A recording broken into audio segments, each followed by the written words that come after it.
Assalamualaikum warahmatullahi wabarakatuh. Alhamdulillah la haula wala quwata illa billah.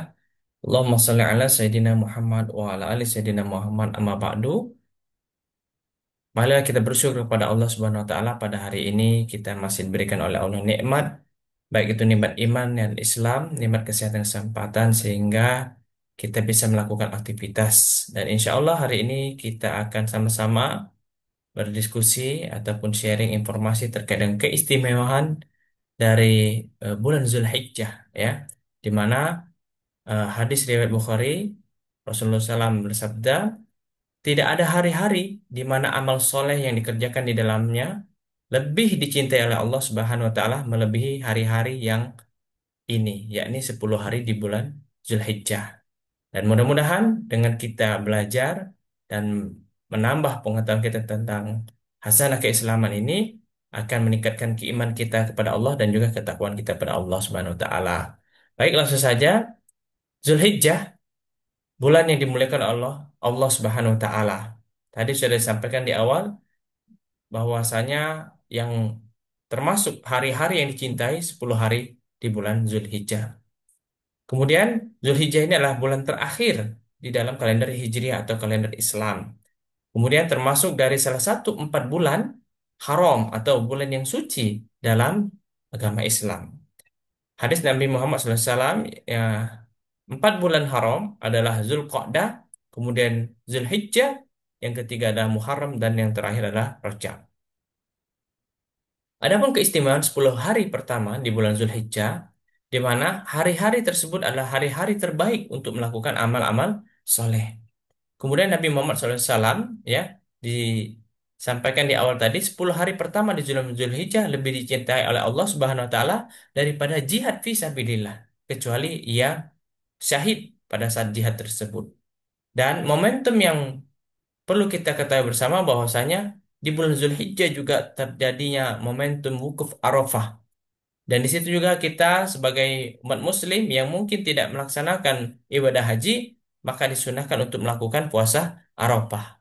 Kemudian dilanjutkan dengan Idul Adha dan juga melakukan kurban.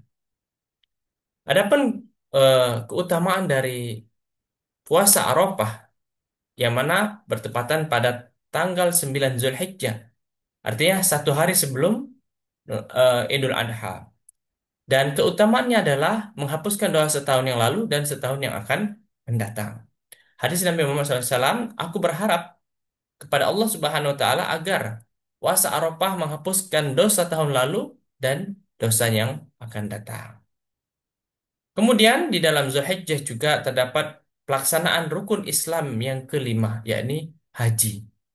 Haji merupakan ibadah fisik dan juga ibadah spiritual.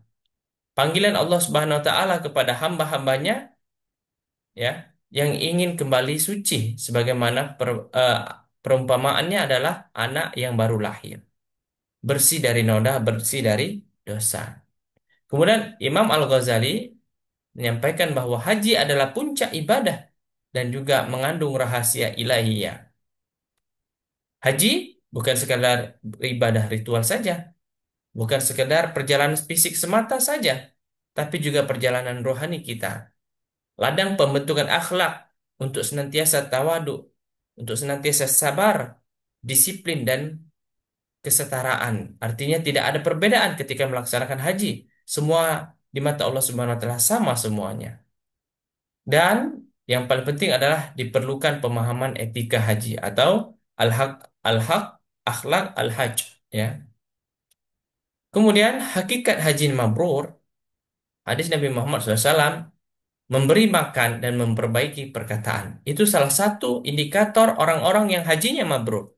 Ketika dia senang berbagi dan dia bisa menahan lisannya untuk senantiasa mengucapkan lapas-lapas kebaikan ataupun zikir kepada Allah Subhanahu wa taala. Dalam riwayat lain juga membagikan makanan dan menyebarkan salam. Artinya bertegur sapa kepada sesama muslim dan muslim yang lainnya sehingga hubungan antar sesama manusia itu terjalin dengan baik. Haji yang mabrur menghasilkan perubahan moral dan juga perubahan sosial yang baik. Transformasi moral dari haji. Haji adalah investasi moral, bukan hanya status sosial Yang mungkin ada beranggapan bahwa haji ketika kita menunaikan mungkin pasca dari tersebut kita bisa dipanggil Pak Haji atau Ibu Haji ataupun sebagainya. Tapi haji adalah investasi moral di mana kita selaku ya orang yang telah melaksanakan haji tentu ini menjadi sebuah tantangan untuk menjaga ketawaduan dan juga moral kita. Dan juga sebagai ujian jiwa karena pada saat pelaksanaan haji antrian ya ataupun kesabaran diuji bahkan keberagaman budaya diberlakukan pada saat melaksanakan haji. Maka ujian tersebut harus kita lewati. Dan haji merupakan tazkiyatun nafs, proses untuk penyucian diri dari segala yang menjauhkan diri kita daripada Allah Subhanahu wa taala. Kita membersihkan diri kita supaya agar kita bisa mendapatkan hidayah oleh Allah Subhanahu wa taala dan mudah-mudahan dengan kehidayah tersebut kita bisa istiqomah menjalankan perintah Allah. Al-Ghazali dan filosofi hajinya, tawaf adalah simbol orbit ilahi untuk menghilangkan ego kita. Sedangkan Arafah simbol muktamar umat dan pengampunan. Artinya ketika ibadah Arafah banyak sekali manusia Muslim yang melaksanakan salah satu puncak haji adalah eh, ke Arafah. Dan haji sebagai peradaban ibadah atau ta'abudi dan ta'adubi. Terakhir, haji adalah perjalanan menuju Allah bukan sekadar baitullah, tapi perjalanan spiritual yang bisa membuat kita semakin dekat kepada Allah Subhanahu wa taala menurut Imam Al-Ghazali. Terima kasih atas segala perhatiannya. Mohon maaf apabila kata salah. Saya akhiri wallahu muwaffiq ila aqwamit thoriq. Assalamualaikum warahmatullahi wabarakatuh.